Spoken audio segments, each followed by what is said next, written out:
struggle a little bit for their standards, 6 and 11, and chemistry issues that seem to be documented. But how do you approach this one not to take them lightly? Is it more of a mental thing, or is it a physical?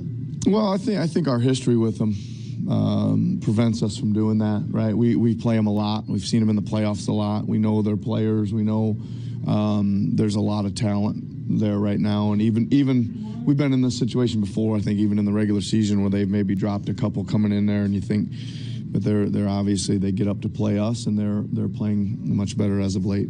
What's the status of CJ and OG? CJ's a go for sure, and OG's probably goes too, but need one more little check. They both went through the workout this morning with no issues, so CJ's a definite, and OG's a one more check here before the game. You guys have only had your fully healthy roster for one game this season. What sort of challenge is that?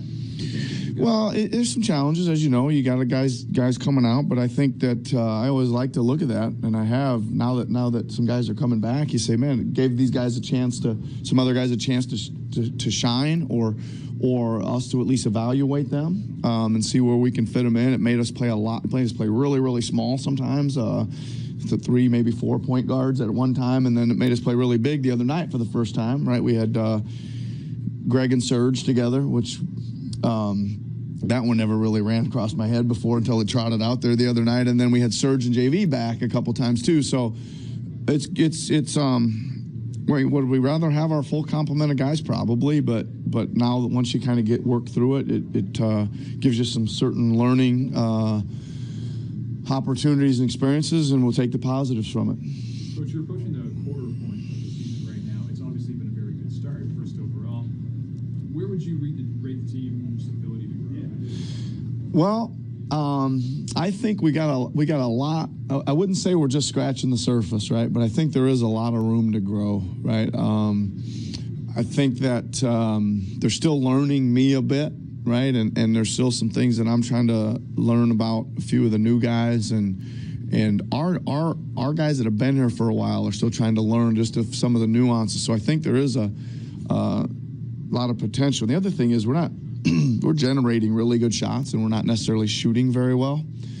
So I'm hoping that some of these guys' career averages climb back to the norm a little bit. Some of them are really low, which I think is encouraging because I think the shots are there and they're good. It'd be a little more worrying if the shots were bad and we're struggling to get them, but I think they're there, so I think there's some growth there as well.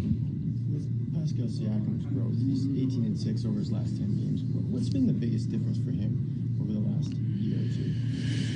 Well, I think probably the most noticeable thing is that he's handling the ball, right?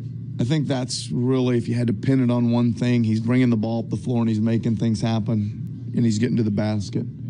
That's probably the single thing I can think of, yeah. Are you noticing guys kind of trusting him more, like, for example, Serge kicking out for 3 or kind of giving him more options? I think there's still some growth in the trust area there because we haven't seen it. I mean, we've seen it now for, 20 games, 18 games, whatever it is.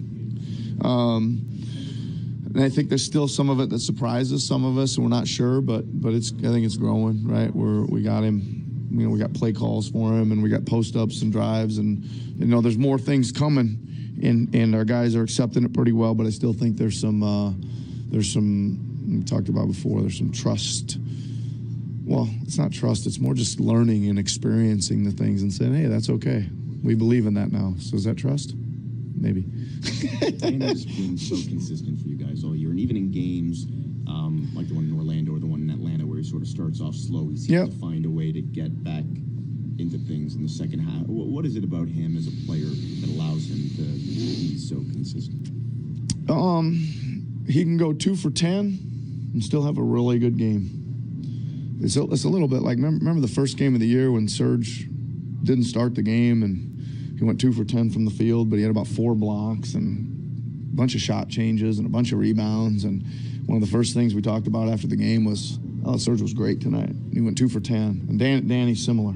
He can impact the game without the ball going in. And when the ball does go in, it's just all icing.